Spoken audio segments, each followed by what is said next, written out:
Hello, everyone, and welcome back to our YouTube channel, Ali's English Academy. My name is Ali, and in our last video, we have completed report writing. I guess and I assume कि आप लोगों को मेरी last video पसंद आई होगी, आप लोगों ने एंजॉय किया होगा और इसी के साथ साथ आपने उस वीडियो से कुछ सीखा भी होगा। आज की जो हमारी वीडियो है वो भी ऐसे ही फन वे में होगी और इंफॉर्मेटिव होगी, जहाँ पे I am going to start with interview questions. तो देखते हैं पहले इंटरव्यू क्वेश्चंस का मतलब क्या होता है। इंटरव्यू क्वेश्चंस का मतलब होता है, जैसे कि बच्चों आप बाहर कुछ कांड करके आए हो, ठीक है। आप एकदम घर से बाहर निकले, बस अभी जस्ट निकले ही थे और 2 मिनट बाद आप भागते भागते घर पे वापस आ रहे हो, क्योंकि आपको पता है आपने बाहर कुछ कांड किया है। तो आपके मॉम डैड आपसे ज़्यादा बड़े हैं, उन्होंने बोलते हैं ना, वो ऐसा डायलॉग आता है, हमने धूप में बाल सफ़ेद नहीं किए। तो मॉम डैड देखते के साथ बोल देते हैं, बता तूने क्या कांड किया है। एंड यू आर लाइक, मैंने कुछ नहीं किया, मैंने कुछ नहीं किया। और वो जब क्वेश्चंस आने स्टार्ट होते हैं, इधर से डैडी पूछ रहे हैं, उधर से मम्मी पूछ रहे हैं, और दोनों ही तरफ से क्वेश्चंस की बौछार हो गई। इसे ही हम कहते हैं इंटरव्यू क्वेश्चंस, जहाँ पे बहुत सारे आपको क्वेश्चंस पूछे जाते हैं। This was a joke that I said right now, but इसी के ज़रिए हम समझेंगे इंटरव्यू क्वेश्चंस क्या होता है, इंटरव्यू क्वेश्चंस कैसे होता है। सो let's keep the joke aside and let's see the real meaning of interview questions. An interview is a structured formal conversation where one person, the interviewer, asks questions and another person, the interviewee, provides answers. Interviews are commonly used in various contexts to gather information, assess suitability, or exchange ideas. Interview के लिए जो सबसे important चीज़ है वो है दो लोगों का होना, क्योंकि दो भी हो सकते हैं, दो से ज़्यादा भी हो सकते हैं, बट मिनिमम दो लोगों का होना ज़रूरी है। जैसे कि एक होगा जो आपसे क्वेश्चंस पूछेगा, जिसको कहा जाता है इंटरव्यूअर, और दूसरा जो रहता है उसको हम कहते हैं इंटरव्यूवी, जो उन क्वेश्चंस के आंसर देता है। So the first person is called as interviewer, who is taking the interview, and the person who is answering the questions asked by the interviewer is called as the interviewee.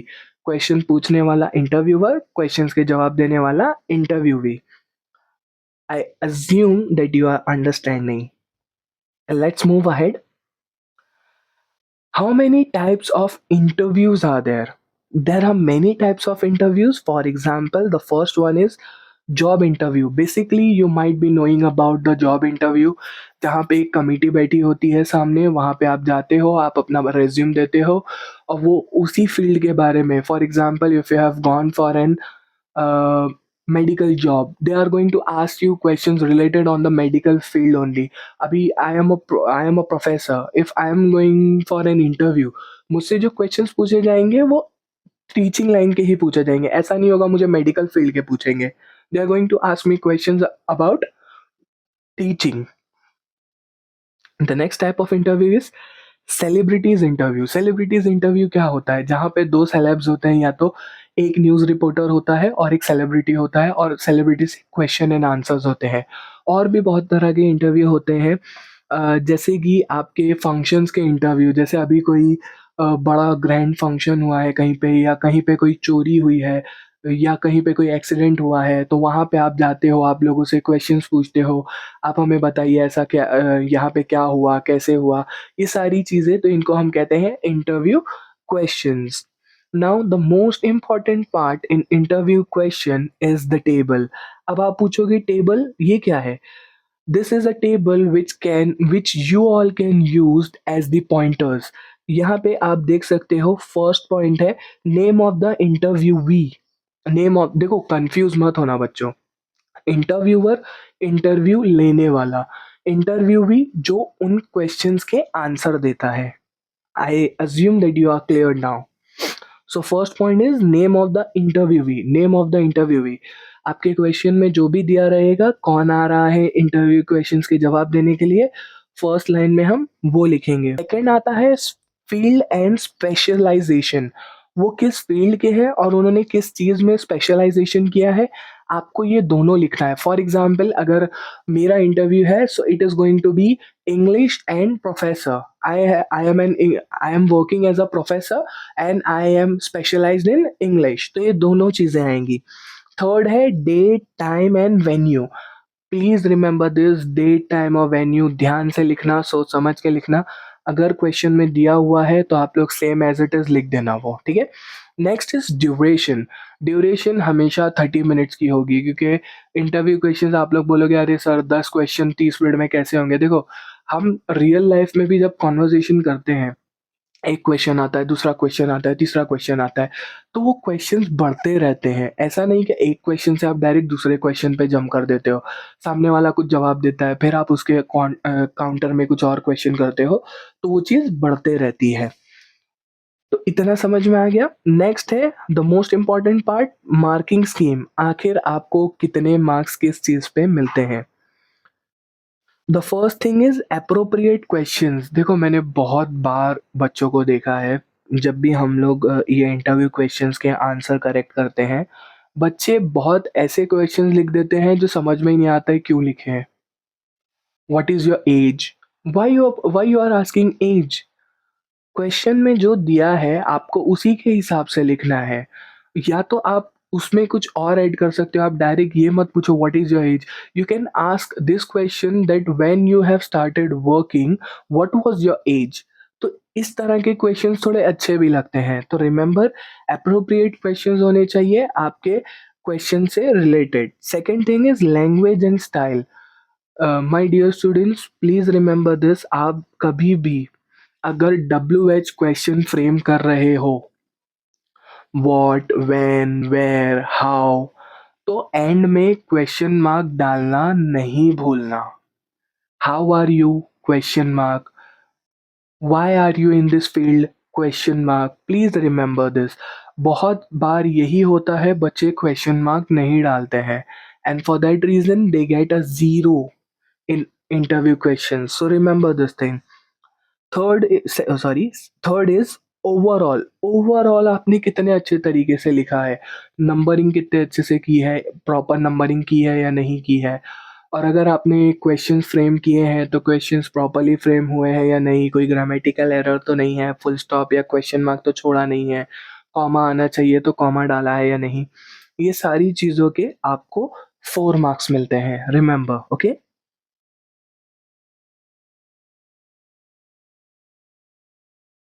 So my dear students, this is your question. Let's read the question. You are the captain of NSS volunteers in your junior college. Imagine that you have to take an interview of your local MLA. With the help of the given table and points, frame questions for an interview. एक बार फिर से पढ़ते हैं और समझ के पढ़ते हैं। इस बार हमने एक बार तो क्वेश्चन पढ़ लिया, but it is important to understand what is there in the question और what the question is asking us to do. फिर से पढ़ते हैं। हम कौन है? हम वॉलंटियर हैं एनएसएस के, बट हम साथ में क्या है? हम कैप्टन हैं। जूनियर कॉलेज के वॉलंटियर या कैप्टन हैं हम एनएसएस के या डिग्री के? तो हम हैं जूनियर कॉलेज के। अब हमें क्या करना है? हमें एक इंटरव्यू लेना है, बट इंटरव्यू किसका लेना है? तो हमें इंटरव्यू एक लोकल एमएलए का लेना है। क्या हमें कोई और पॉइंट्स यूज करने हैं इंटरव्यू लेते टाइम? यस, हमें ये टेबल यूज करना है और ये जो पॉइंट्स दिए गए हैं 8 पॉइंट्स, हमें ये 8 पॉइंट यूज करने हैं। लेट्स सी हम इन 8 पॉइंट्स को कैसे यूज करेंगे। क्वेश्चन समझ में आ गया? हम हैं एनएसएस के वॉलेंटियर, जूनियर कॉलेज में हमें इंटरव्यू लेना है लोकल एमएलए का। ये वाले जो टेबल है इसकी मदद से, प्लस यहाँ पे जो पॉइंट्स हैं उनकी हेल्प से। So let's go toward the answer. हमारा ये जो टेबल था जो ऊपर बना हुआ था, हमने इस टेबल को क्या किया है? इस टेबल को हमने फिल कर दिया है। सबसे पहला क्वेश्चन क्या था? Name of the interviewee. हम किस एमएलए का इंटरव्यू ले रहे हैं? तो यहाँ पे हमने क्या नाम लिख दिया? रीमा सिंह। अब एक बहुत इंपॉर्टेंट बात है, क्या ऊपर क्वेश्चन में कहीं भी हमें एक इंटरव्यूवी का नाम दिया हुआ था? नहीं। हमें क्या दिया गया था? Imagine that you are going to take an interview of your local MLA. In this whole question nowhere it is mention क्या उस एमएलए का नाम क्या है, not even the gender was specified. Gender भी स्पेसिफाई नहीं किया था ना हमें, क्या मेल है फीमेल है, हमें बस कहा था एक इंटरव्यू लेना है एमएलए का। तो हमने यहाँ पे क्या किया, हमने क्या लिख दिया, इंटरव्यू के लिए जो आ रहे हैं उनका नाम क्या है, रीमा सिंह। सेकंड क्या था, उनकी फील्ड क्या है, उनकी एक्टिविटी क्या है और उनका फ्रेम क्या है। तो यहाँ पे हमने उनको लिख दिया है वो क्या है, एक पॉलिटिशियन है और वो एमएलए है। नेक्स्ट आता है डेट वेंचर एंड टाइम। तो यहाँ पे हमने लिख दिया है, सबसे पहले हमने लिखी है डेट 23/2024। फिर हमने लिखा है वेन्यू, वेन्यू लिखा है camp office, then timing is 10:30। नीचे आता है हमारा ड्यूरेशन, तो ड्यूरेशन हमने कितना डाला है, 30 मिनट्स का। So now let's move toward the questions. अब याद रखना ये चीज़ बहुत ही ज़्यादा ध्यान से, हम ये जो क्वेश्चंस बनाएंगे ये हम अपनी मर्जी से नहीं बनाएंगे, ये हम अपनी मर्जी से मतलब हम इन पॉइंट्स को ध्यान रखते हुए ही ये क्वेश्चंस बनाएंगे। ये जो 8 क्वेश्चंस हैं ये इन पॉइंट्स की हेल्प से बनेगा, ना कि हम अपने कोई पॉइंट्स लगाएंगे। ओके, क्वेश्चंस हम अपने दिमाग से बनाएंगे बट इन पॉइंट्स की हम हेल्प लेंगे। जैसे कि यहाँ पे पहला क्वेश्चन है चैलेंज, हमें क्या चैलेंजेस मिले या उन्हें क्या चैलेंजेस फेस करने मिले। देखिए कितने अच्छे तरीके से लिखा हुआ है। First question, good morning ma'am. सबसे पहले ग्रीट करना है, ग्रीट करना is very important whenever you are taking an interview. अब देखो यहाँ पे इन्होंने गुड मॉर्निंग तो लिखा है बट ये फुल स्टॉप डाला है इन्होंने यहाँ पे, आप देख सकते हो यहाँ पे फुल स्टॉप है। तो प्लीज इसको ध्यान रखना, क्या आप भी जो भी हमारे सिंबल्स हैं फुल स्टॉप कॉमा, इस सारी चीज़ों को आप ध्यान से लगाएं। ओके, नेक्स्ट क्वेश्चन कंटिन्यू हो रहा है, what do you think is the biggest challenge before you. अब यहाँ पे क्वेश्चन क्या है कि आपको क्या लगता है आपके सामने सबसे बड़ा चैलेंज कौन सा है। तो हमने क्या किया, पहला जो पॉइंट था हमारा हमने उसको क्लियर कर दिया, जहाँ पे हम पूछ रहे हैं कि उनको सबसे बड़ा चैलेंज कौन सा लगता है। सेकंड आता है डिबेट्स इन दी असेंबली, वो असेंबली में क्या डिबेट करते हैं। तो देखते हैं हमने इसका सेकंड क्वेश्चन क्या बनाया है, how do you prepare your self for the debates in the assembly. अब देखो यहाँ पे हम पूछ रहे हैं कि आप डिबेट में जो भी आप जो भी असेंबली में डिबेट्स करते हो वो कैसे प्रिपेयर करते हो, आप क्या क्या सोचते हो, आप कौन से पॉइंट्स दिमाग में रखते हो डिबेट में जाने से पहले, और आप किस तरह से वहाँ पे डिबेट करते हो। ओके, अब इम्पॉर्टेंट पॉइंट देखो यहाँ पे भी व्हाट था, देखो यहाँ पे गुड मॉर्निंग जो है ना, यहाँ पे जो हमने लिखा है गुड मॉर्निंग, बट यहाँ पे हमने क्या है, यहाँ पे हमने क्वेश्चन मार्क नहीं लगाया है, यहाँ पे फुल स्टॉप लगाया है। इसका रीज़न ये है कि स्टार्टिंग में कोई भी डब्ल्यू एच क्वेश्चन नहीं है, बट इसके बाद यहाँ पे देखो स्टार्टिंग में डब्ल्यू एच है, तो इसीलिए हमने एंड में क्या लगाया है, क्वेश्चन मार्क लगाया है। वैसे ही यहाँ पे ये एक क्वेश्चन पूछ रहा है हाउ, तो यहाँ पे एंडिंग में क्या हुआ है, क्वेश्चन मार्क लगा है। तो ये चीज़ प्लीज़ ध्यान रखना कि आप जब भी डब्ल्यू एच क्वेश्चन लगाते हो या किसी से कोई क्वेश्चन पूछते हो, एंड में क्वेश्चन मार्क लगाना बहुत ही ज़्यादा ज़रूरी होता है। सेकंड भी हमने कंप्लीट कर लिया। थर्ड है प्रोजेक्ट्स एंड स्कीम, आप कौन से प्रोजेक्ट्स या आप कौन से स्कीम्स लेकर आओगे। Third point, which are the significant projects and schemes that you have implemented here or late। आपने यहाँ पे मतलब जहाँ भी वो जिस एरिया के भी एमएलए होंगे वहाँ पे उन्होंने कौन सी स्कीम्स लाए हैं या उन्होंने कौन से प्रोजेक्ट्स लाए हैं, इम्प्लीमेंट, इम्प्लीमेंट मतलब कितनी ऐसे प्रोजेक्ट्स या स्कीम है जो वहाँ पे स्टार्ट हो चुकी है। Remember this. Okay, now fourth question is MLA fund. MLA के पास भी कुछ फंड होता है, ठीक है, तो वो देखते हैं इस पे हमने क्या क्वेश्चन बनाया है। Fourth one, how much is the MLA fund allocated for a constituency. क्या आपका जो एमएलए फंड है मतलब जो आपको फंड मिला है वो कितना है, ठीक है। तो देखो ये बहुत इंपॉर्टेंट क्वेश्चन है, ये आपको पूछना ही है अगर आप कभी भी कोई एमएलए से क्वेश्चन करते हो कि आपके पास जो फंड आ रहा है गवर्नमेंट की तरफ से आप उसको कहाँ और कैसे यूज करोगे या कितना वो फंड है। Okay, next is fifth point, time spend in the constituency. Fifth one, how much time do you usually spend in your constituency, अब देखो बहुत बार ऐसा होता है कि एमएलए से ये क्वेश्चन पूछा जाता है, क्या आप अपने एरिया में कितना टाइम बिताते हो, वहाँ पे आपको लोग कितना जानते हैं। ऐसा ना हो वो एमएलए तो है डुंगरी का बट उसको लोग जानते हैं मदनपुरे के, तो वो कैसे हो पाएगा। Just an example. तो प्लीज़ रिमेंबर दिस कि ये चीज़ हम क्वेश्चन में ज़रूर करें। उसके बाद आता है speeding up development, 6.1. How can we overcome the time lag in implementing the development schemes? अब देखो ये बहुत होता है कि कोई डेवलपमेंट स्कीम आ तो गई बट उसको सालों साल लग जाते हैं इम्प्लीमेंट होने के लिए, तो हम ये भी क्वेश्चन उनसे पूछते हैं। Seventh one, any shortcomings in the system. Seven one, is there anything that we lack as a democratic nation, हम इनसे ये पूछेंगे कि भैया ऐसा कुछ तो नहीं है जहाँ पे हम लैक कर रहे हैं। And the last one is getting re elected, are you hopeful of getting re elected. Most important question वो आपके पास आए होंगे तो इलेक्शन के वक्त ही आए होंगे, तो आप उनसे क्या क्वेश्चन पूछोगे, क्या आपको लगता है कि आप फिर से री इलेक्ट होंगे।